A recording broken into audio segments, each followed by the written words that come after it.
Imagine coming home after months away, only to see flashing police lights outside your own house. Your neighbors are whispering. The officers look ready to arrest you. And when you reach for your keys, the lock has been changed. Someone has taken over your home, and they claim you don't belong there.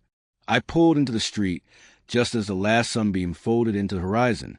My heart beat with a dull, familiar rhythm of return, the comfort of home after absence. It had been 6 months. 6 months away for work, grinding through 12-hour shifts, saving every dollar with one vision in mind, to finally come back to my building, my inheritance, my family's legacy. But as I turned onto the block, the streetlights glared off the slick black paint of 2 police cruisers parked nose to nose at the entrance to my driveway.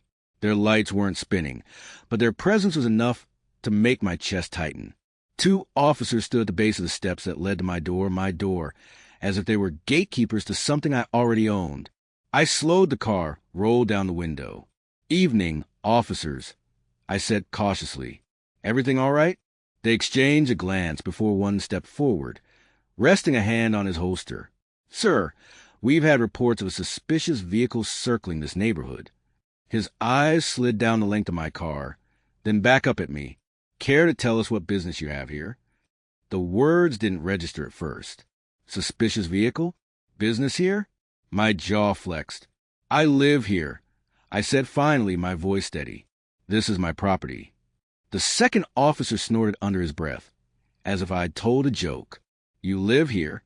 He pointed toward the brownstone, the 3-story building with the cracked but proud brick facade, the porch light still glowing. My grandmother's porch light. "Yes," I snapped. "This building belongs to me. Deed, title, everything." Before I could pull out the folder of documents I'd kept in the glove box, since the day the property was transferred into my name, a voice sliced through the humid evening. "Officers!" A figure emerged from the porch shadows, holding a steaming mug like he'd just come from inside. He was tall, stocky, with a gray buzz cut, and the smug confidence of someone who believed the entire block bent his will. It was Mr. Fowler, the president of the Homeowners Association. "He doesn't live here," Fowler declared, his voice firm, righteous even. He sipped his coffee and gestured toward me like I was trash on the curb. "That man has been loitering around, claiming ownership. We've had problems with him before." My chest tightened like a fist. Problems? With me? I killed the engine and stepped out, holding the officer's gaze.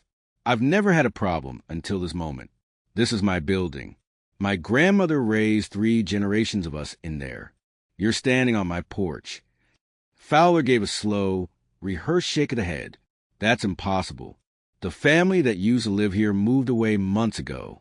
Place was vacant until the association took it under stewardship to protect the neighborhood." Protect the neighborhood. The words dripped with arrogance. I glanced at the window on the 2nd floor. The curtains weren't mine. The lamp glowing behind them wasn't mine. Something inside me went cold. The officers insisted on sorting things calmly. But the longer they stood between me and my own front steps, the hotter my blood boiled. Fowler leaned against a railing like a king surveying his stolen land. When one officer finally agreed to walk me to the property, to verify claims, I nearly laughed at the absurdity. Verify? I had keys. But when I reached into my pocket and slid the metal into the lock, the key jammed. Didn't turn. "Sir," Fowler called lazily. "Locks were changed weeks ago. For safety." My jaw locked. "Changed? By who? On what authority?" I pressed harder, twisting. Nothing. Then I noticed a pair of muddy work boots sitting just inside the doorframe. Size 12. Not mine. My stomach dropped. Inside, the air smelled different. Not musty like a closed-up building. Not like the cedar and lavender my grandmother used to burn. But lived in. Recently lived in. The officer followed me as I moved from room to room. On the counter sat an open bag of chips. In the sink, a coffee mug, still wet. Mail, addressed to me, had been slit open, the envelope stacked neatly in a pile as if someone had been cataloging my life. I felt dizzy. "This is breaking and entering." I hissed. "This is theft." The officer shifted uncomfortably, but scribbled nothing. From the living room, Fowler's voice floated in smugly. Neighborhood Watch has been keeping an eye on things. Folks around here didn't want drug activity or vagrancy taking over a vacant property. You should be thanking us. Thanking him? For eating my food, wearing my boots, reading my mail? My hand shook as I picked up one of the letters, my grandmother's last insurance statement. Opened, thumbprint smudges across the paper. I charged up the stairs, ignoring the officer's protests. The second floor was worse. My bedroom, my sanctuary, had been rearranged. Furniture moved. My grandmother's quilt gone. On the nightstand sat a second set of keys, duplicates, tagged and labeled. Who else has been in here? I demanded. My voice cracked, sharp enough to echo down the hall. The officer lifted his hands cautiously. Sir, let's not escalate. But my rage escalated for me. This is my house, my building. My family's name is on every document that matters. From the bottom of the stairs, Fowler chuckled darkly. Documents can be forged. Communities can't be. By now, neighbors had gathered outside. I could see them through the curtain slits whispering, pointing. Phones raised, recording. To them, I wasn't a man defending his property. I was a spectacle. Another one causing trouble, a woman muttered. Didn't he already get warned? A man said louder, making sure it carried. Each word landed like a lash, feeling a paranoia that maybe this wasn't just Fowler. Maybe they'd all been in on it. The officer lowered his voice to me. Sir, if you can't produce documentation right now, we might have to ask you to step outside until this is clarified. Clarified? Step outside my own building? My vision blurred with fury. The more I demanded justice, the calmer Fowler became. He smirked, sipped his coffee, played the victim. We're only trying to keep things safe. This man has been unstable. Officers, look how agitated he is. Gaslighting, manipulation. He was painting me as a threat in my own home. The officers began shifting subtly toward me, their hands close to their belts.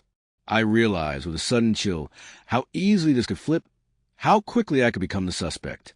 I finally pulled a folder from my glove box, the deed, the title, notarized and official. I slapped it onto the hood of the cruiser, voice breaking as I shouted. Read it, my name is on every line, this building is mine. The officer bent over, brows knitting as he read. Something shifted in his eyes, doubt, maybe even shame. But Fowler only smirked deeper. He leaned close, lowering his voice so only I could hear. Paper doesn't matter. Perception does. And everyone out here already thinks you don't belong. He patted the railing like it was his. Then he whispered one more sentence, quiet enough to freeze my blood. You're not the only one we've done this to, and you won't be the last. The streetlights buzzed overhead. The neighbors whispered louder. The officers hesitated. And in that limbo, caught between truth and perception, I realized this battle had only just begun. The silence after Fowler's whisper burned louder than the neighbors' gossip. My heart thudded against my ribs, a drumbeat in the empty space between who I knew myself to be and who these people saw me as. The officer straightened from the documents on the cruiser's hood, his lips pressed into a line, eyes flicking between the bold print of my name and the smug curl of Fowler's smile. It checks out, the officer muttered. His name is on the deed. Relief surged through me, brief, fragile. But before I could even exhale, Fowler stepped forward, his voice honeyed and poisonous. Of course his name's there. I told you, paper can be forged. That doesn't mean he belongs. Belongs. The word cut deeper than trespass. The crowd outside shifted restlessly. Some muttered in doubt. Others nodded at Fowler like he was Moses delivering truth from the porch. A woman in yoga pants, phone still recording, said loudly, Yeah, but if it was really his, why has he been gone so long? Who just leave the place empty? The officer glanced at me like the question deserved an answer. Because I was working, I snapped. Because I was saving money, building a future. Because I trusted this place would still be mine when I came back. But my words sounded defensive, almost desperate, stripped of the dignity they deserved. Fowler smirked, sensing weakness. He leaned against the porch post as if the house itself welcomed him more than me. You left it vulnerable. We did what had to be done. The officer tried to defuse it, motioning for us to calm down, but I pushed past and strode toward the basement steps. My grandmother's basement, the one where she stored jars of peaches and rows of family photo albums. The key should have fit, but the lock had been replaced there too. I forced the door open, with splintering, and then I froze. The basement wasn't storage anymore. It was a lounge, a widescreen TV mounted to the wall, card table with half-finished whiskey glasses, ashtrays, poker chips, and on the far wall, the one that had once held family portraits, hung a dartboard with my grandmother's framed picture propped against it, pockmarked by holes. My breath left me in a violent rush. What the hell is this? Fowler's voice floated down the stairs, casual. Community space. Neighbors needed somewhere to gather. We kept it alive. Gave it purpose. Purpose. I clenched my fists so tight my nails broke skin. The officer swallowed hard, unease flickering across his face. Mr. Fowler, this seems. But Fowler cut him off. We had authorization. The board voted unanimously. The neighborhood association protects what people abandon, and he abandoned this place. The word echoed, abandoned. Outside, murmurs rose louder. He left it. Didn't care for it. Fowler's right, he kept it safe. My throat closed. This wasn't just trespass. It was erasure. They weren't just stealing my home. They were rewriting the story of who had loved it, who had claimed it, who had history in its walls. I stormed back outside, fury spilling through me. This was my grandmother's home. Every brick, every nail. She worked for it, and she passed it to me. You don't get to erase us. But Fowler raised his hands like a preacher at the pulpit. Listen to him. He's emotional, unstable. We've been managing this responsibly while he disappeared. Ask yourselves, who's been keeping the lights on? Who's been mowing the lawn? Who's been protecting your children from squatters and dealers? The crowd erupted with agreement, their words laced with venom. He's unstable. Sound like he's making it up. Paperwork doesn't mean respect. And over their voices, I saw phones still recording, lenses capture my every crack of rage while Fowler stayed composed, calm, the picture of order. I was losing the narrative. One officer stepped toward me. Sir, I think it's best if you wait outside until this is reviewed by the city. The other officer shook his head. He's got legal documents. He has every right to enter his property. Fowler, you need to step back. Two officers, two interpretations. And me, wedged in the middle, teetering on a line between justice and being hauled off in cuffs. Fowler sensed a divide and sharpened his blade. He stepped closer, lowering his voice to me. Go ahead. Shout. Break something. Give them a reason to doubt you. That's all it takes. I turned away before my rage consumed me. Instead, I stormed up the stairs past the second floor to the top level, my grandmother's attic apartment, the place she used to hum gospel hymns at dawn. The door swung open, and my blood turned to ice. Suitcases lined the wall. Clothes neatly hung in the closet. A toothbrush on the sink. Someone was living here. Not visiting, living. On the nightstand sat a framed photo. Fowler, arm around his wife, grinning, taken in front of my grandmother's curtains. The attic was theirs now. I staggered back, heart slamming against my ribs, when I heard the floor creak. From a far corner of the attic, a voice, soft, female, familiar. You shouldn't have come back. I turned. Mrs. Alvarez, my grandmother's old friend, the woman who used to bring us empanadas on Sundays. She stepped from the shadows, eyes sharp with guilt. They promised us safety, she whispered. They promised protection. And everyone agreed it was better this way. The world tilted. Not just Fowler, not just the board. Neighbors I had grown up with. People I had trusted. It wasn't one man stealing my home. It was a neighborhood. As I stared at Mrs. Alvarez, her face creased with shame, yet defiant, the truth settled like poison in my veins. This wasn't a misunderstanding. This was a conspiracy. And if everyone was in on it, I was already outnumbered. Downstairs, I heard Fowler's voice rise above the crowd, commanding, confident. Officers! I think it's time we remove him before this escalates further. Footsteps pounded up the stairs. I looked back at Mrs. Alvarez, desperate. Why? Why would you do this? She swallowed, then whispered words that hollowed me out completely.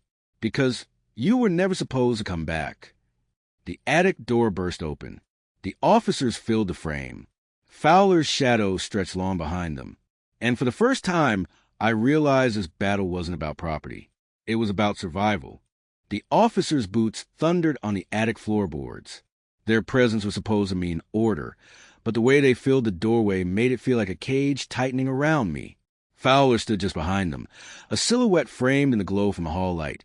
His smirk sharpened into something darker, predatory.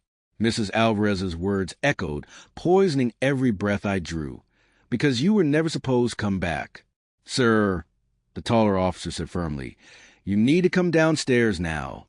But his eyes didn't hold authority. They flicked uncertain. Doubt lived there, but not enough to save me. I swallowed hard. My grandmother's home, the attic that smelled faintly of her lavender talc, felt foreign now, infiltrated, desecrated. I wanted to scream, to shove past them, to reclaim what was mine. But every lens outside was waiting for me to slip, every neighbor's whisper sharpening into a weapon. I turned to Mrs. Alvarez, searching her face for mercy. You knew my grandmother. You sat at this kitchen table. You held her hand in the hospital. And you're part of this. Her lips trembled, her eyes glistened, but she didn't answer. That silence told me everything. Fowler stepped forward, voice dripping honey for the officers. You see? He's unstable, obsessed with ghosts and grudges. The community can't live under that kind of shadow. Obsessed with ghosts. Something inside me cracked. I shoved the officers aside and stumbled toward the nightstand, grabbing the framed picture of Fowler and his wife. My hands shook so violently the glass rattled. This is M.Y. grandmother's home. Do you hear me? She built this with her own hands after the war. Every room holds her blood, her sweat, her prayers. And you, I pointed at Fowler, my voice breaking. You turn it into a casino and dare to erase her like she never existed. The crowd outside roared louder, feeding on the chaos. Enough! Take him away. He's dangerous. The shorter officer reached for his cuffs. And then, boom, a sudden crack of what echoed from below. Not footsteps, not the crowd. A heavy impact, like someone forcing their way inside. The attic went still. Fowler's smile faltered. Even Mrs. Alvarez froze. Another boom, followed by the groan of a door splintering wide. The taller officer's radio buzzed. Unit 12, we got movement inside, multiple subjects, possible break-in. Break-in? My skin prickled cold. If Fowler and the board already had the house, who the hell else was coming in? Fowler's mask slipped for the first time. His jaw clenched, his eyes darting toward the stairwell. He wasn't in control anymore. I gripped the picture frame like a weapon, my heart hammering in my ears. Mrs. Alvarez whispered, almost too soft to hear. You don't understand. It's not just the neighbors. It's bigger than this street. The attic lights flickered. Then came a voice from below, low, commanding, unfamiliar. Lock the exits. No one leaves until it's settled. The officers stiffened. Fowler's face drained of color. And in that single instant, I realized this wasn't just about me losing my home. Something far more dangerous had moved in. The attic door slammed shut behind the officers, sealing us in. And in the suffocating silence that followed, one thought burned to me like fire. If I don't get out tonight, I won't get out at all. The attic air pressed heavy against my lungs, as if the insulation itself had turned into stone. The officers' radios hissed with static, their eyes darting toward the stairwell like cornered animals. Fowler's smugness had drained, replaced by something rawer. Fear, though he tried to mask it with a clenched jaw. And Mrs. Alvarez, she wasn't watching me anymore. She was staring past me, her lips moving silently as if whispering prayers to a God who wasn't listening. Another thud rattled the house. Closer, deliberate. Whoever was below wasn't trying to be quiet. They wanted us to hear. They wanted us to wait. I tightened my grip on the picture frame, shards of broken glass pressing against my palm. My grandmother's smiling face behind the cracked glass steadied me, reminded me why I hadn't bolted into the night, when the neighbors turned my return into a spectacle. This wasn't just about brick and wood. This house was her. Her voice still echoed in the floorboards. Her hands had polished these rails, stitched these curtains, blessed these walls. Losing it meant losing her all over again. And now strangers, men I didn't know, were moving through it like hunters in the dark. The taller officer presses radio. "Dispatch, we got multiple intruders on site. Requesting backup." The radio crackled, then went dead. No static, no response, just silence. He tapped it, frowned, then tried again. Nothing. "They've jammed it," Fowler muttered under his breath, though loud enough for us all to hear. He wasn't smirking anymore. His eyes kept flicking toward the attic door, like a rat searching for an escape hole. "Who are they?" I demanded. "Fowler, what the hell have you dragged into this house?" He looked at me then, and for the first time, I saw a sliver of the man beneath the polished HOA president mask. His pupils shrank. His lips parted as though to answer, but then he stopped, glancing at Mrs. Alvarez. Her face tightened. "Don't." The floorboards below groaned again. This time it wasn't just footsteps. It was a shuffle of many feet, deliberate and slow. Whoever they were, there were more than two, maybe more than three, and they moved like they had all the time in the world. The shorter officer pulled his gun, his hand trembling. "We need to secure the civilians, and..." "Civilians?" I snapped, my voice hoarse. "This is my house. I'm not the intruder." "Quiet," the taller one hissed. His eyes darted from me to Fowler, then back. "Something's wrong. This doesn't feel like..." Before he could finish, a shadow passed across the narrow strip of light spilling to the attic doorframe. A presence. A figure pausing at the top of the stairs. The silence was suffocating. Then came the voice again, low, steady, terrifying in its calm. "Bring him down." The officer stiffened. Fowler's lips twitched. Mrs. Alvarez gripped her rosary until her knuckles whitened. And me? My blood ran cold. Because I realized something then. They weren't talking about Fowler. They were talking about me. The shorter officer moved first, reaching toward me with the barrel of his gun lowered, not in defense but in instruction. "Come on. Don't make this harder."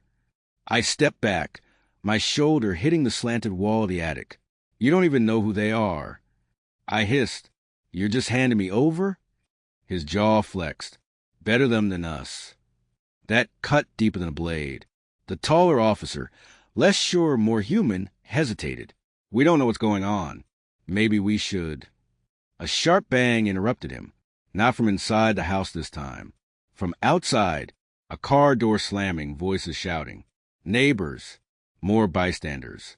The circus had grown, and whoever was below wanted control before it spread beyond these walls. "Now!" The voice thundered. The attic door creaked open. The officers froze, waiting for instructions that didn't come. Instead, a new figure filled the doorway. He wasn't dressed like police, not like a neighbor. His clothes were plain but precise, dark jacket, gloves. His face hidden beneath a black cap. But what chilled me wasn't what he wore. It was the way he stood, like the house already belonged to him. "Downstairs," he said. His eyes locked on me, not once flicking away. "We'll settle this properly." "No!" I rasped. My grip tightened on the broken frame until blood trickled between my fingers. "This is my house. You don't get to drag me out of it like I'm some squatter, like I don't exist." A pause. His head tilted, studying me the way a scientist studies an insect in a jar. Then, almost casually, he spoke. "You left. That was your first mistake. People forget the absent." The words sliced through me. He was parroting the whispers, the gossip, the poison Fowler and the board had spread. Only his version didn't sound like slander. It sounded like law. Fowler stepped forward, suddenly eager. "Listen, he's unstable." "You're right." He broke in. "He's been threatening the neighbors. We just need him gone before he causes more." The man's gloved hand shot out, in one swift motion. He shoved Fowler back into the officers, his voice cracking like a whip. "Shut up." For the first time all night, Fowler looked small. The man turned back to me. "You're coming down. Walk, or we drag you." Mrs. Alvarez whispered something. Spanish, frantic, desperate. The man didn't even glance at her. I forced my breath steady. Every instinct screamed to fight, to resist. But something colder crept beneath the rage. A clarity. This wasn't just about me anymore. Fowler knew them. Mrs. Alvarez feared them. The police obeyed them. Whoever these men were, they had a grip on this neighborhood deeper than I'd guessed. If I fought now, I'd lose everything. Not just my house. My freedom. Maybe my life. So I nodded, slowly, and took the first step toward the door. The man's lips curved into the faintest smile. Approval or triumph. But inside, I wasn't surrendering. I was waiting for a crack, a moment, a weakness. Because if this house really was all I had left of my grandmother, then I wasn't leaving it in their hands. Not alive, not willingly. The descent was torture. Each stair creaked beneath my feet, the officers flanking me, Fowler slinking behind, Mrs. Alvarez whispering prayers under her breath, and the man, always close, his shadow swallowing mine. The lower we went, the heavier the air grew, until finally we reached the living room, and my stomach turned to stone. There were more of them, 3 men, seated casually on my grandmother's furniture like guests who'd made themselves at home.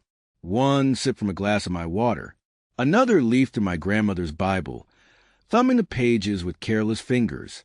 The third, he was sorting through a pile of unopened mail, my mail, reading names aloud with a chuckle, tossing each letter aside like garbage. Violation upon violation. Every detail a knife. My chest burned with rage, but I forced myself still. The leader motioned me forward. "Sit."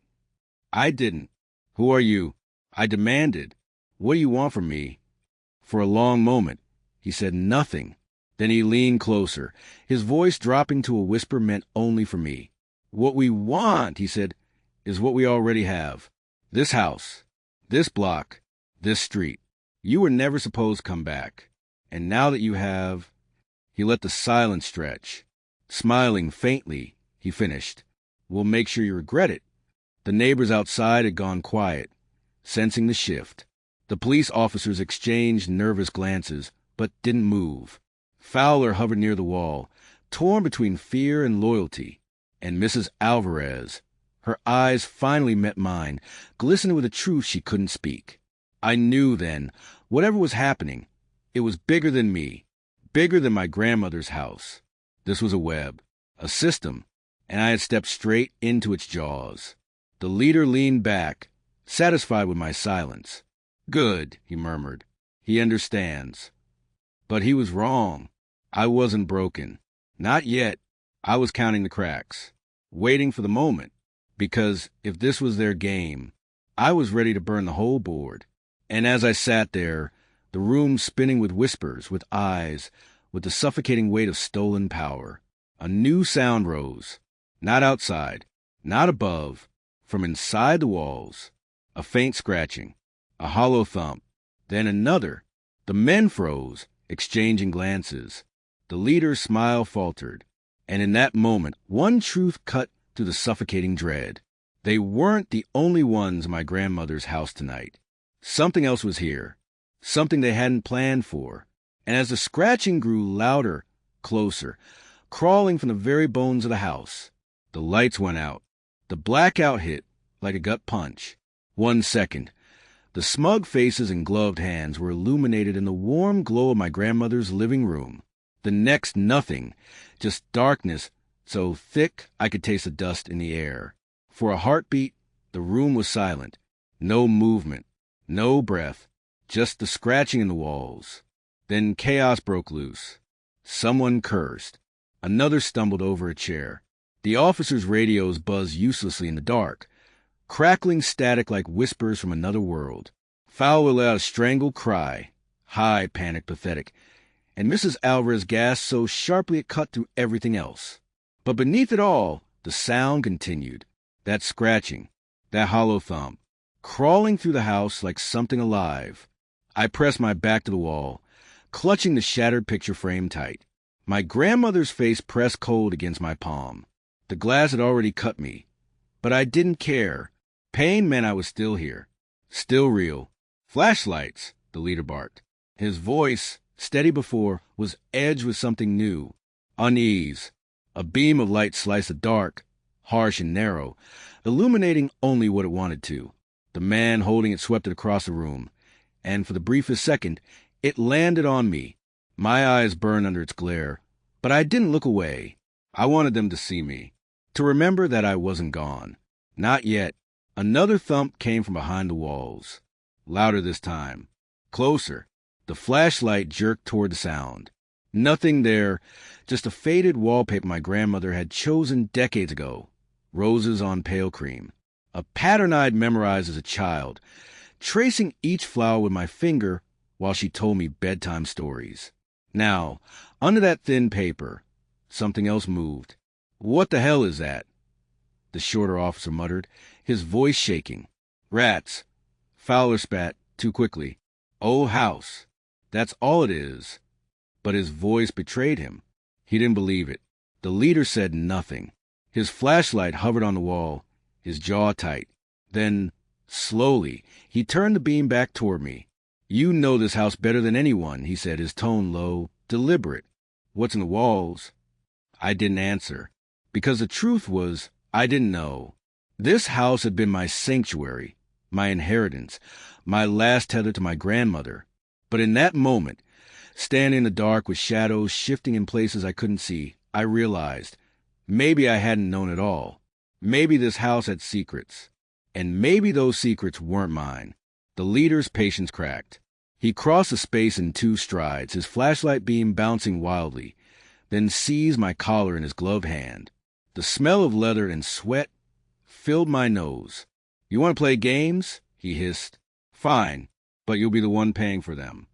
The officers tensed but didn't intervene. Fowler pressed himself flat against the wall, trying to disappear. Mrs. Alvarez whispered faster, her prayers tumbling into a desperate rhythm. And then, bang! A section of the wall buckled outward. Plaster crumbled. Dust filled the air. Everyone froze. The leader's grip on my collar loosened just enough for me to wrench free. I staggered back, coughing, blinking against the haze. The flashlight beam swung toward the broken plaster, and for a split second, through the cloud of dust, I saw something move. Not a rat, not an animal.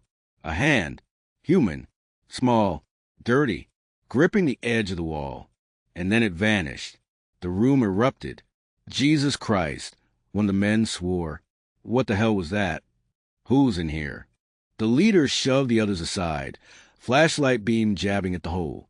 The dust settled just enough to show emptiness. No hand, no figure, just a jagged crack in the wall. But I'd seen it. Someone else was in the house. Not outside, not breaking in, hiding. The leader turned, his glare sweeping the room, landing squarely on me. "What do you know about this?" "Nothing," I said, but my voice trembled. "Liar." He stepped closer, his shadow stretching long and monstrous across the wall. "If you think you can play me against ghosts, you'll regret it. Whatever is in this house, whatever secrets it holds, you'll give them to me." I shook my head. "This house doesn't belong to you." His smile returned, sharp and cold. "Doesn't it? Look around. Who stand with you?" I did, and the truth gutted me. The officers stood stiff, uncertain, their loyalty bending toward survival. Fowler avoided my eyes, his betrayal thick in the air. Mrs. Alvarez clutched her rosary like it was the only thing tethering her to this world. No one stood with me, no one but the house. And whatever was inside it, the scratching began again, louder, faster, crawling through the walls like a heartbeat. This time, it wasn't just one spot. It was everywhere. Above us, behind us, beneath the floorboards, surrounding us. The men's composure cracked. One of them cursed under his breath. Another's hand shook so badly his flashlight beam jittered across the ceiling. "Enough," the leader snapped, though his voice wasn't as steady now. "Find it. Tear the walls down if you have to. The men moved hesitantly, prying at the plaster, ripping at the wallpaper. My grandmother's roses shredded under their hands. Each tear was a wound. I felt sick. This wasn't just my home anymore. It was a battlefield. I backed toward the corner, my breath ragged, the picture frame slippery with blood. My grandmother's smile stared up at me through the cracked glass. And in that moment, a memory hit me. Her voice, faint but certain, as she tucked me into bed years ago. The house remembers me, Joe. Even when we're gone, the walls hold what we leave behind. So leave behind love. What had been left in these walls? Love? Or something darker? The leader barked another order. The men obeyed, ripping deeper into the walls. Dust rained down. And then, a scream. High, piercing, human. One of the men stumbled back, clutching his arm. Blood seeped between his fingers. Something had cut him, but not from the wall. From inside it, the flashlight beam swung wildly. And for a fraction of a second before the light skittered away, I saw it again. Not a hand this time. A face, gaunt, hollow-eyed, staring from the darkness within the wall. Then gone. The room fractured into chaos. The men shouted. The officers drew their guns. Fowler sobbed against the wall. And me, for the first time all night, I wasn't afraid. Because in that moment, I realized this house wasn't theirs. It wasn't even mine. It belonged to whatever was inside it. And it wasn't going to let them have it. The leader tried to restore order, shouting commands, but his words were swallowed by the sounds. The scratching, the thumping, the whispers that now seemed to rise from the very foundation of the house. Yes, whispers, not radios, not neighbors. Whispers from walls. I couldn't make out the words, but the tone was unmistakable. Anger. The house was angry. And as the lights flickered once, twice, then died completely again, plunging us back into darkness, one thought surged through me, undeniable and electric. Grandma was right. The house remembers. A cold draft swept through the living room, though no windows were open. Dust swirled in the flashlight beams. The whispers grew louder, overlapping, a chorus of voices from nowhere. And then, one by one, every flashlight flickered and went out. We were blind. The scratching stopped. The whispers fell silent. The house held its breath. And then, from the pitch black, came a voice. Soft, fragile, but it wasn't the leader. It wasn't Fowler. It wasn't anyone in the room. It was a woman's voice. Familiar. The figure that stepped out of the wall wasn't a ghost. It wasn't a vision. It was a man. Alive. Filthy, gaunt. His face hollowed by time and confinement. His hair hung in greasy clumps. His eyes wide and unblinking. Pupils so dilated they swallowed the whites. Dust clung to his skin like he'd been buried in the walls for years. The room erupted in gasps, curses, stumbles backward. Even the leader, always composed, always sharp, took a step back, the beam of his flashlight trembling in his hand. The man swayed in the center of the room, barefoot, his ribs sharp ridges under his skin. His lips moved, but no sound came out, just a dry rasp like paper tearing. Mrs. Alvarez's rosary slipped from her hands and clattered onto the floor. Dios mío, she whispered. The silence that followed was so taut it hurt.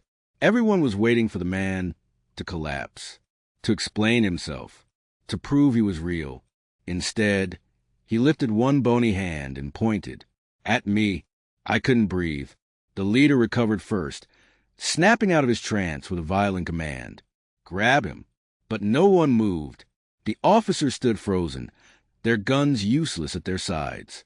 Fowler pressed against the wall, his face slick with sweat, whispering, "No, no, no," under his breath like a broken mantra. The gaunt man's fingers stayed on me, unwavering. And when his voice finally broke through the rasp, it was barely more than a whisper. But every word carved into me like a blade. You came back. The leader's composure cracked. He lunged forward, trying to seize a man by the arm, but the stranger jerked away with surprising speed, retreating toward the wall like an animal cornered. No one was supposed to see you. The leader hissed, his mask slipping. Not yet. Those words hit like a gunshot. Not yet. This wasn't random. This wasn't intrusion. This man, this hollow creature pulled from the bones of my grandmother's house, was part of something, and the leader knew. My throat closed around the question clawing its way out. What the hell is going on here? But before I could speak, the gaunt man pressed his palm flat against the cracked plaster he had emerged from. His eyes never left mine. His lips formed words again, silently this time. 2 words. Help me. My legs almost gave out. I gripped the broken picture frame tighter, glass cutting deeper into my palm. My grandmother's smile glinted through the shards like a reminder, like a warning. The leader snapped his fingers, a sharp sound that sliced the air. Restrain him. Now! One of the men moved hesitantly toward the stranger, but before he could lay a hand on him, the gaunt man bolted, not toward the door, not toward the windows, back into the wall. He slipped through a jagged gap, like he knew every vein and hollow of the house, vanishing in an instant. The room erupted in shouts. Flashlights swung wildly, catching nothing but dust and splintered plaster. The officers fumbled with their weapons, pointing them at shadows. Fowler crumpled to the floor, clutching his head. And me? I couldn't stop shaking. Not from fear. From recognition. That face. That voice. That plea. It had stirred something buried deep in me. A memory I didn't know I carried. I had seen him before. Not like this, skeletal broken, but years ago. A man at the edge of the block, his face half hidden. Speaking with Fowler in hushed tones while my grandmother pulled me back inside, her hand tight around mine. I'd asked her who he was, and she'd said only one thing. Don't ever look at him. The leader turned on Fowler, yanking him up by the collar. You said it was contained. Fowler sputtered, eyes wide, voice cracking. I thought... He wasn't supposed to, he couldn't. The leader shoved him back against the wall, so hard the pictures rattled. You've doomed us. The words froze the air. Doomed. Like this wasn't just an accident. Like this man in the walls had been their secret all along. My blood turned to ice. Mrs. Alvarez's voice broke through the chaos, trembling, desperate. Tell him, she shouted at Fowler. Tell him what you people did before it's too late. Her words cracked through the leader's commands like lightning. What people? I demanded, my voice raw, my chest heaving. What the hell is happening in this house? Fowler's eyes flicked to mine, then away, then back again, torn between silence and survival. His lips moved soundlessly before a whisper finally escaped. We never thought anyone would come back. The leader spun, his hand striking Fowler across the face with brutal force. The sound echoed like a gunshot. Fowler staggered, blood dripping from his mouth. Shut your mouth, the leader snarled. But it was too late. The thread was loose, and I wasn't letting go. What did you do? I demanded, stepping forward despite the guns, despite the shadows and walls. My voice shook, but it carried. What is this house hiding? The leader's eyes locked on mine, hard and cold, but behind them, fear. Genuine, unmasked fear. Before he could speak, the scratching started again, everywhere at once. Louder, more frantic. The house shook with it. And then, the voice. Not a whisper this time. Not faint. A scream. From inside the walls. The men panicked. Guns raised. Flashlights jerking wildly. Mrs. Alvarez dropped to her knees, sobbing prayers into a rosary. Fowler clutched his bleeding lip, his whole body trembling. And me? I couldn't move. Because beneath that scream, layered in the chaos, I heard another sound. A sob. A child sob. The walls groaned. A crack split across the ceiling, dust showering down. The gaunt man's scream turned into words, distorted, strangled, but clear enough to cut through. They buried us. The leader shouted over the noise, his composure collapsing. Get him out of here. His finger stabbed toward me like a blade. The officers hesitated, caught between their oaths and their terror. But the men in gloves didn't hesitate. They moved, fast and brutal, lunging toward me. I swung the broken frame wildly, glass slicing one man's cheek, blood spraying across the wallpaper roses. Another grabbed my arm, twisting until I thought it would snap. I fought like hell, because I understood now. This wasn't just about a house. This was about whatever they had buried inside it. The gaunt man's scream rattled the air again, vibrating through the walls, through the floor, through my bones. They buried us alive. The lights flickered. Every bulb in the house flared to life for a split second, bathing the room in harsh white. And in that flash, I saw it. The gaunt man wasn't alone in the walls. There were others, faces, hands, pressed against the plaster from the inside. Children, women, men, dozens of them, all staring, all reaching. Then darkness swallowed us again. The men shouted. Mrs. Alvarez screamed. Fowler collapsed. And I realized I wasn't holding the picture frame anymore. It had been ripped from my hand. And when the lights flickered once more, just long enough for me to see, the gaunt man was holding it, my grandmother's smiling face in his filthy hands. His hollow eyes lifted to mine, and for the first time, he smiled. A broken, tragic smile. "You remember," he whispered. The lights snapped off. The house roared with screams. And everything went black. When the lights died, the screaming didn't stop. It multiplied. Men shouting orders. Mrs. Alvarez sobbing. Her prayers breaking apart into guttural wails. Fowler gasping like a drowning man. But beneath them, threading through every voice, came another chorus. Fainter, thinner, but undeniable. The walls screamed too. It was a sound that didn't belong to the living. High-pitched, fractured, layered with sorrow. Like dozens of throats crying out in a single note. It vibrated in my chest, rattled my teeth. My grandmother's house shook with it. And yet, beneath the terror, a strange clarity rose inside me. This wasn't madness. This wasn't imagination. The house remembered. And it was showing me everything. "Get him!" The leader's voice tore through the dark, closer than before. Hands lunged in the dark, rough, gloved, seizing my wrist, my shoulder. I jerked free, the broken skin in my palm slick with blood. Something hot cracked against my jaw, an elbow, a fist. I couldn't tell. My head swam, stars bursting behind my eyes. I staggered back into corner, chest heaving, the wallpaper roses pressing against my spine. The voices pressed closer, whispering, sobbing, screaming all at once. And then a flashlight snapped back on. The beam swept across the room, jerking wildly. It illuminated plaster, dust drifting like ash. Mrs. Alvarez on her knees, clutching her rosary with bleeding fingers. Fowler hunched, one hand on the wall, whispering something I couldn't catch. And then it landed on the gaunt man. He stood by the cracked wall, cradling the shattered picture frame in his filthy hands. My grandmother's smile gleamed through the broken glass.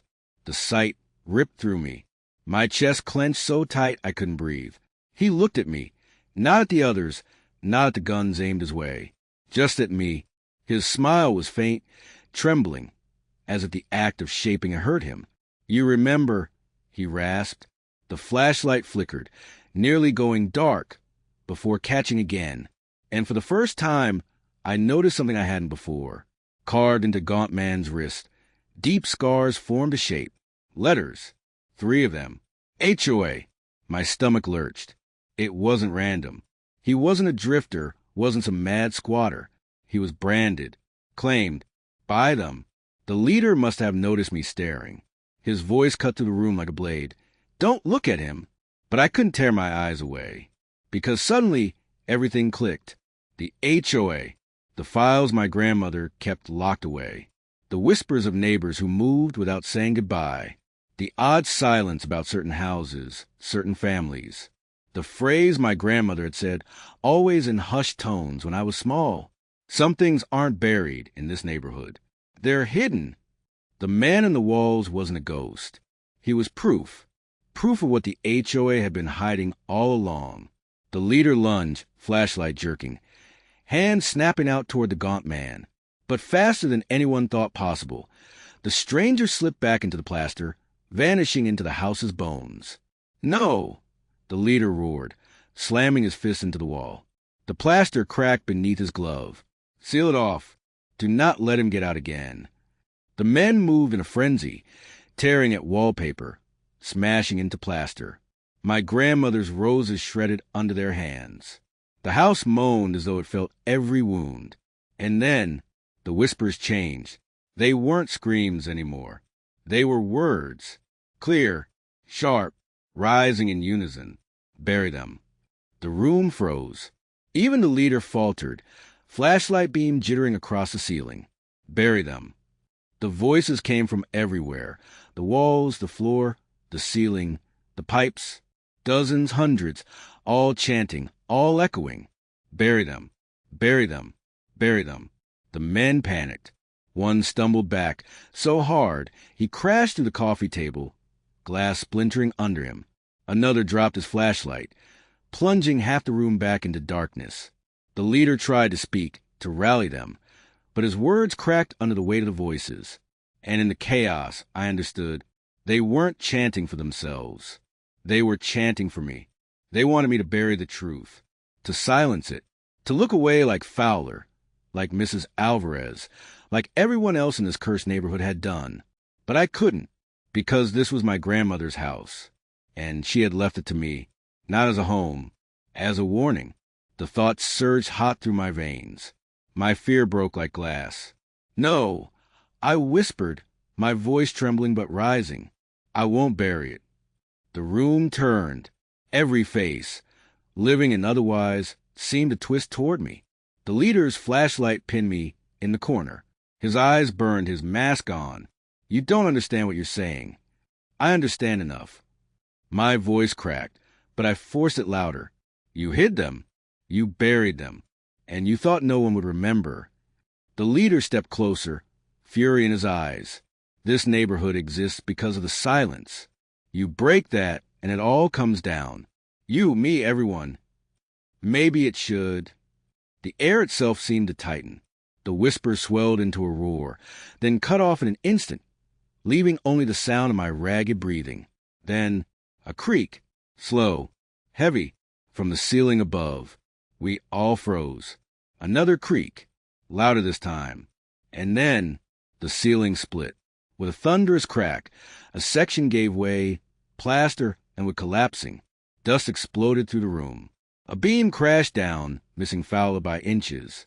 And from the gaping hole above, hands, dozens of them, thin, pale, clawing, reaching through the shattered wood. The men screamed, stumbling backward. Mrs. Alvarez shrieked, covering her face. Fowler bolted for the door, only to find it sealed shut, the knob refusing to turn.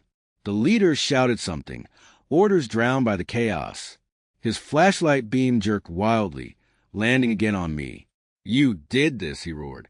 But even as he screamed, even as he lunged toward me, I knew the truth. I hadn't done this. The house had. The ceiling groaned again. The hands reached farther, grasping, pulling, and in the dust and chaos, I caught sight of a face, childlike, hollow-eyed, mouth stretched in a silent scream. Then another, and another. The house wasn't just remembering. It was giving them back. The leader was nearly on me, his gloved hand seizing my throat. His eyes burned with something between hatred and desperation.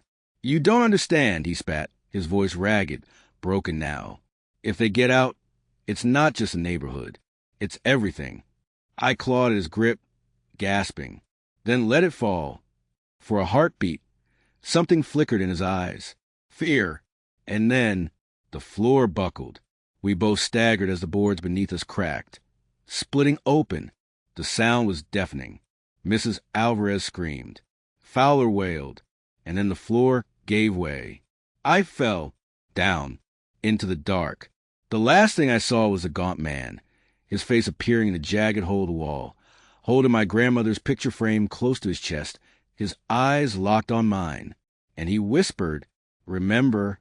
Then everything was swallowed by black. I didn't land right away. For a moment, it felt like falling into water, my body suspended in the dark, air rushing past me, silence roaring louder than sound. My stomach clenched as if gravity had been stolen. Then impact would splinter beneath me. Boards cracked, dust exploded into my lungs. I gasped, choking, my chest slamming against uneven planks. Pain flared hot along my ribs, arms, skull, and then stillness. My ears rang with the echo of collapse. Somewhere above, muffled screams bled through. Mrs. Alvarez, the leader, Fowler's broken wails. But down here, in this pit the house had torn open beneath me, the world was quieter. Too quiet. I coughed, spit blood, tried to push myself upright. My hand slid across something damp. For a heartbeat, I thought it was water, but when I lifted it, the smell hit me. Not water, blood, old, blackened, sticky with age. I froze. My body wanted to recoil, but my eyes adjusted to shadows, and what they revealed made my gut twist until I nearly vomited. The floor I'd landed on wasn't just boards. It was bones, piled, layered, pressed into the earth like they'd been shoved here in haste. Tiny rib cages, fragile skulls, fingers curled against each other. Children. I staggered back, my boot slipping on a jawbone. My lungs burned, but I couldn't drag in air. My grandmother's house, my inheritance, my bloodline, was sitting on top of a graveyard of its own making. And I wasn't alone down here. From the shadows, movement stirred. A figure uncurled from the wall, bones creaking, skin stretched taut over them. Not the gaunt man. Another, female, maybe, though time and cruelty had blurred her shape into something skeletal. Her eyes glowed faintly in the dark, reflecting some light I couldn't see. Behind her, more figures shifted. Dozens. Not ghosts. Not visions. Survivors. Or what was left of them. Their faces were carved with scars, deep, deliberate, letters etched into flesh like brands. Hoa. My stomach turned. This wasn't just control. It wasn't just intimidation. It was ownership. They had claimed these people, buried them alive beneath the houses they protected. A voice scraped through the silence. You came back. It wasn't the gaunt man this time. It was her, the woman. Her voice was raw, chords shredded, like she hadn't spoken in decades. The others murmured with her, voices rising in a broken chorus. You came back, you came back, you came back. My pulse thundered in my ears. My body screamed to run, but where? The walls pressed tight around me. The bones crunched underfoot. The shadows breathed like living things. I swallowed hard, forcing my voice past a stone lodged in my throat. What do you want from me? The woman tilted her head, her eyes never leaving mine.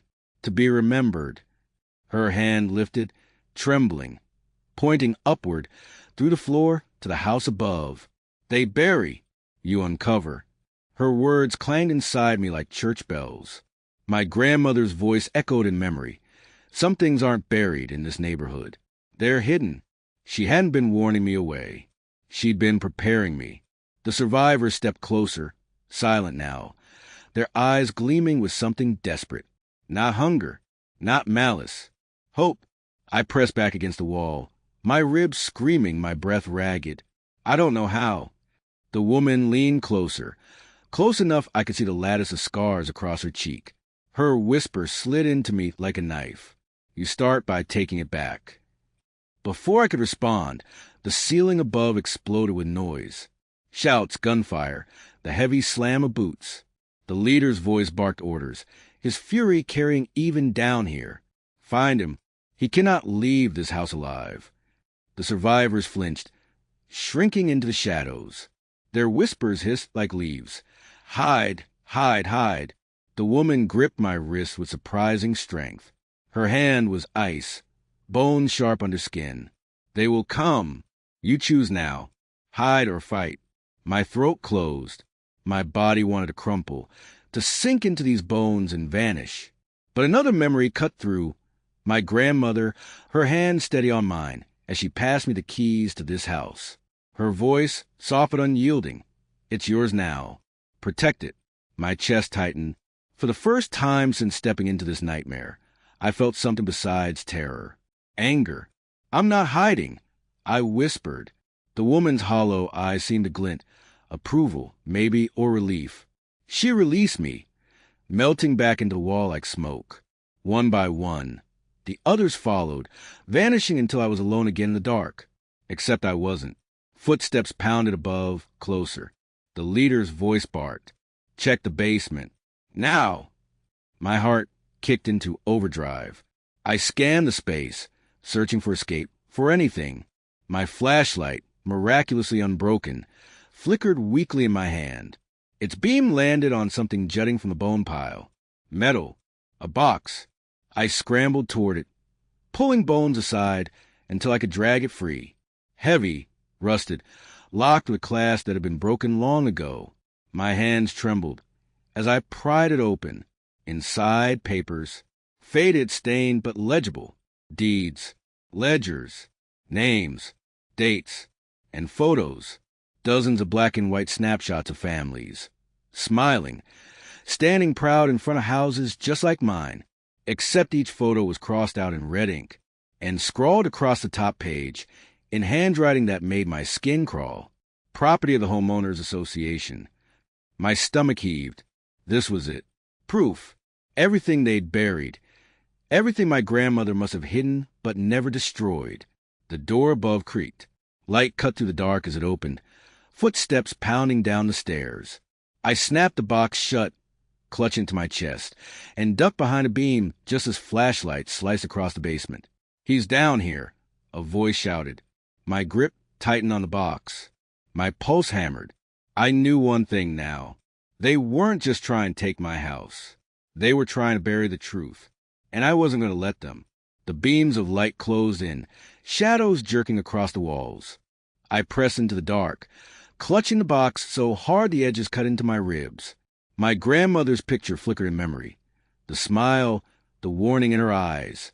Above, the voices from the walls rose again. Not screams this time. Not whispers. A single word. Fight. The leader's boots hit the basement floor. His light swung across the dark, searching, hunting. And when it passed over my face, I didn't flinch. For the first time, I wanted him to see me, because this was my house, and I was done hiding. The leader spotted me, eyes locking on mine. His voice was a snarl, dripping venom and fear. "You have no idea what you're holding." I lifted the box higher, my grip iron. "Then you'd better start talking." And above us, the house groaned, with bending, nails shrieking, as if it were waiting for his answer too.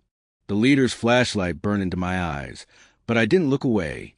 My chest rose and fell in shallow bursts, ribs aching, but my grip on the box was unshakable. The documents inside felt heavier than lead, heavier than bone. They were the weight of every family erased, every child silenced, every memory the HOA had ground into the earth. The leader didn't lunge. Not right away. He just stood there, flashlight cutting through the dark, mask hanging loose around his neck, his face exposed at last. His skin was pale beneath the grime, stretched tight over sharp bones. But it wasn't his features that unsettled me. It was his eyes. Not rage, not fear. "Pity. You think you won something," he said, voice low, careful, as if he were handling a live wire. "You think that box in your hands means you've uncovered the truth." I didn't answer. The walls seemed to lean closer, listening. He took a step forward, boots crunching against the bones littering the floor. His men fanned out behind him, flashlights jittering nervously, as though the darkness itself might strike them. "But truth," the leader whispered, "is more dangerous than any lie. And that's what your grandmother understood. That's why she gave you this house. That's why she never left it herself." A cold knot twisted in my stomach. "You're lying." His smile was thin, almost kind. "Am I? She lived here for decades, yes?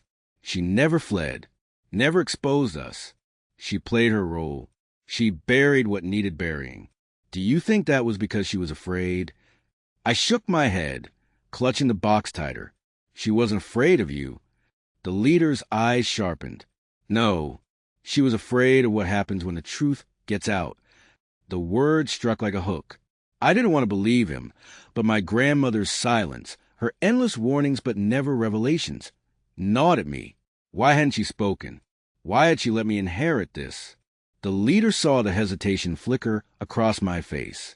He stepped closer, lowering his voice, turning it soft, almost parental. "You've seen a glimpse already. The hands. the faces, the voices in the walls. Do you know what happens if you uncover it all? If you throw light into every shadow? I said nothing, but the pounding of my pulse filled the silence. They don't stay quiet, he murmured. They don't stay hidden.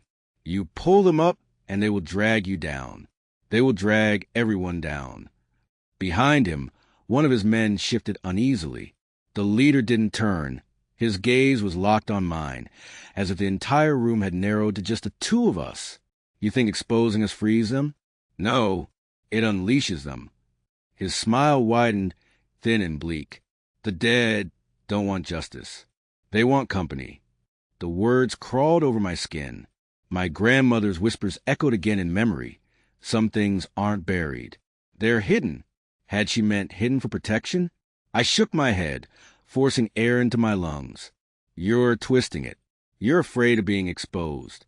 That's all this is. His smile faltered. For the first time, his voice sharpened. Boy, you have no idea what you're holding. I lifted the box higher, the papers inside shifting with a dry rasp. Then tell me. The house groaned overhead, beams flexing as if echoing my demand. Dust sifted down from the ceiling, coating us all. The men exchanged nervous glances. The leader's expression darkened. His patience thinned. You want names? Families? Timelines? He gestured at the box. It's all there. Every family that couldn't keep quiet. Every rebel that thought they could fight. We took their homes. We took their names. We took their children. My stomach twisted. He wasn't denying it. He was confessing. But then his tone shifted again, softer, coaxing. And yet here the neighborhood still stands. Quiet, safe, lawns trimmed, mail delivered, families growing old in peace. Tell me, what do you think happens if you walk into the light with that box? If you show the world what we buried? I swallowed, my throat raw. They'll know the truth. His laugh was hollow, echoing off the basement walls. The truth? He stepped closer, lowering his flashlight so the beam caught my face. His shadow loomed over me, stretching like claws. You think anyone will believe you? A black man in a neighborhood like this? They already called you a trespasser in your own house. You think they'll see a whistleblower? My jaw clenched. They'll see a criminal, a paranoid squatter, a thief who dug up bones to cover his own sins. And when they put you in handcuffs, when they take that box from your hands, who do you think they'll give it back to? My grip tightened, the edges biting into my skin. To us, he whispered. Silence fell. The basement air pressed heavy, thick with dust and dread. For a moment, I felt it, the futility of it all, the inevitability. He wasn't wrong. I could see it in my mind's eye. The police laughing, the headlines twisting my name, the neighborhood nodding in smug approval as the HOA swallowed the truth whole again. My chest ached. My grandmother's face flickered in memory. Protected. I almost faltered. Almost. But then, the whispers stirred. Not in my ears. In my chest. Inside me. Fight. The word vibrated through my ribs, as though the bones beneath my feet were speaking directly into my body. I straightened, blood pounding hot now. You're wrong, I said, voice raw. The leader's smile flickered. You're wrong because I'm not my grandmother. She stayed quiet. I won't. The walls creaked, a deep groan of approval. The men shifted uneasily, flashlights jittering across the bones. The leader's smile vanished. His eyes hardened. You don't understand, he snapped, voice cracking like a whip. If you expose us, you don't just destroy the neighborhood. You wake them all. And when they come, they don't stop at fences. They don't stop at deeds. They don't stop at race or class or creed. They will consume everything. Is that what you want? I stared at him, chest heaving. Maybe that's what should happen. The words dropped like stones in a still pond. The basement seemed to freeze. Even the whispers went silent. The leader's face twisted. Fear, fury, something darker. His hand shot to his belt. A knife gleamed in the flashlight's beam. Then you'll die with them. He lunged. I stumbled back, clutching the box tight, bones crunching under my boots. The knife slashed past my chest, grazing fabric. Flashlights whipped wildly as his men shouted, shadows flaring like fire. But before he could strike again, the house moved. The walls buckled inward with a shriek, beams cracking like thunder. Dust exploded. Bones toppled like dominoes. A fissure split the basement floor, yawning wide between us. The leader staggered, catching himself on a beam. His knife clattered away, swallowed by the crack. And from the gap in the earth, voices, not whispers, not screams, laughter, high, broken, childlike. The leader's face drained of color. He knew that sound. They're waking, he breathed. The fissure widened. Pale fingers clawed upward from the dark, nails scraping wood and stone. Faces followed, small, hollow-eyed, mouths grinning too wide. Children's faces, but warped wrong. Hungry. The men panicked, stumbling back, dropping flashlights. One bolted for the stairs, screaming. Another froze, paralyzed by terror. The leader didn't run. His eyes locked on me again, blazing with desperation. "This is what you've done," he roared. His voice cracked with something deeper than fury. Fear. "You think you're fighting me? No, you're unleashing them. And when they take this place, when they spill out into every street, every town, every city, remember this moment. Remember that you could have stopped it." The children's laughter grew, rising into a cacophony. The fissure split wider, the floor trembling. I clutched the box tighter, breath ragged, tore between terror and defiance. Because maybe he was right.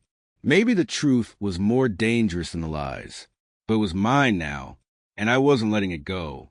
The leader's face twisted one last time. Rage, despair, something close to madness. He lunged again, reaching not for the knife, but for the box. Our hands collided, gripping it together. The house groaned, nails shrieking, beams cracking. The laughter rose higher, shriller, deafening. And then the floor gave way. We both fell into the dark. The protagonist and the leader plummeted into an even deeper chamber beneath the house, a place no one was meant to see, with a full horror of what the HOA buried waits. The leader will try one last time to twist the protagonist's resolve, turning the fight into a psychological chess game with the ultimate stakes. Release the truth and risk unleashing something unstoppable, or bury it forever and become what his grandmother was. The fall didn't end the way it should have. There was no crack of bone, no burst of final pain, no lights out. Instead, the air thickened mid-plunge, viscous as water, holding me suspended in a suffocating darkness. My lungs seized. I twisted, thrashing. The box clutched against my chest as though it were the only thing tethering me to myself. The leader fell beside me. His limbs flailed, his face warped by the beam of his half-dangling flashlight. But he wasn't screaming. He was grinning. The dark swallowed us whole. And then, impact. The air spat us out onto cold stone. I hit hard, the box nearly jolting from my grip. My ribs flared with pain, but I kept it locked to me like it was oxygen. When I lifted my head, I saw it, a chamber, vast, catacomb-like. Its ceiling curved high above, pulsating faintly, as though the house itself had lungs. The walls weren't wood or concrete. They were bone, skulls embedded like bricks, ribs crisscrossed into arches, femurs formed pillars rising into the gloom. And at the center, a pit, black, endless, breathing. Whispers bled from it like steam. Thousands of voices, overlapping, broken, pleading. The leader pushed himself upright, brushing dust from his clothes as if this place didn't terrify him. His flashlight shook in his hand, but his smile didn't falter. "You see now." His voice carried too easily in the chamber, bouncing off skulls. "This is the truth, the root of it all." I staggered to my feet, chest heaving, eyes darting between the pit and him. "What the hell is this place?" He tilted his head, as though he were a teacher coaxing a child toward the right answer. "This is the neighborhood, the foundation beneath your grandmother's walls. Beneath all our walls. The bargain that keeps the streets clean, the lawns trimmed, the gates locked." He spread his arms wide, Messiah-like, sacrifice for order, bury the few to preserve the many. The pit exhaled again. The whispers rose higher, forming words. "Hungry, Lonely. Remember? My stomach twisted. These are people. Children. Families. You murdered them. The leader's eyes glinted. Murder? No. Integration. You bury a body. It rots. But bury a spirit. He tapped his chest with a trembling finger. And it binds. They hold the streets together. They keep the neighborhood quiet. They are the fence, the walls, the deed. They are the association. The words chill me. He wasn't talking metaphor. He meant it. The HOA wasn't just people playing politics with property lines. It was this pit, this devouring of lives into a system that would outlast flesh. And now I was standing inside its beating heart. My grandmother's voice whispered again in memory. Some things aren't buried.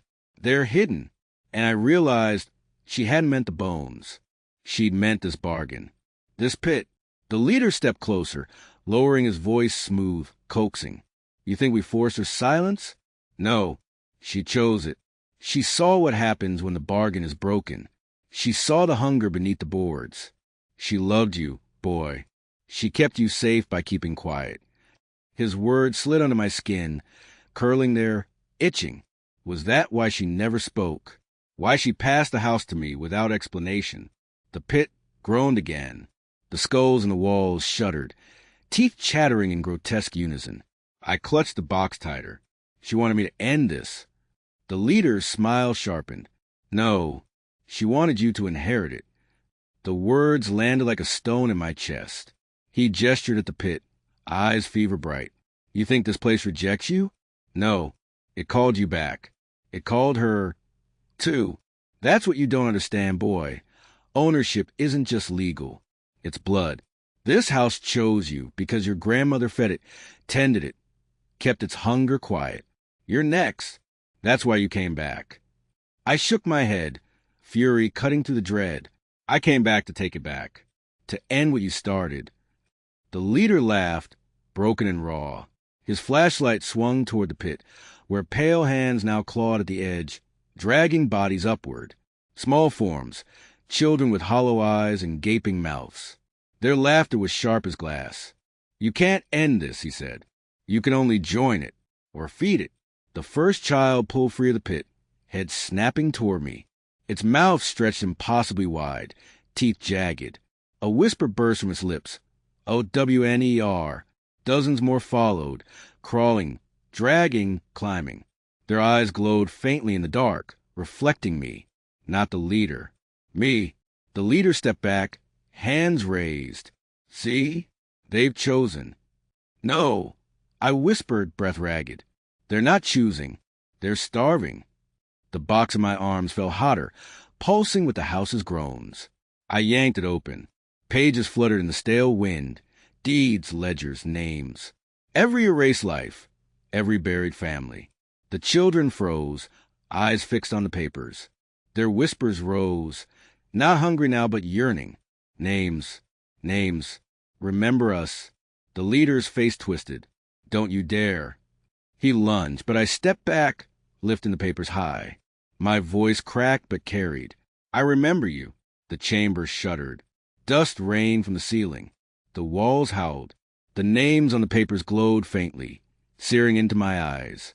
The children shrieked, not in pain, but in release. Their bodies burst into ash, scattering into the air like sparks. The pit howled louder, shaking the chamber. The leader screamed, charging at me. You'll destroy us all. His hands grabbed a box, but I shoved a page against his chest. The name seared into his skin like fire. He howled, stumbling back, smoke rising from his flesh. The whispers swelled, filling every crack in the chamber, every hollow skull. Not just whispers now. Screams, sobs, laughter, chants. Thousands of voices, alive again for a moment to the power of their names. The pit roared. A wind blasted upward, nearly knocking me off my feet.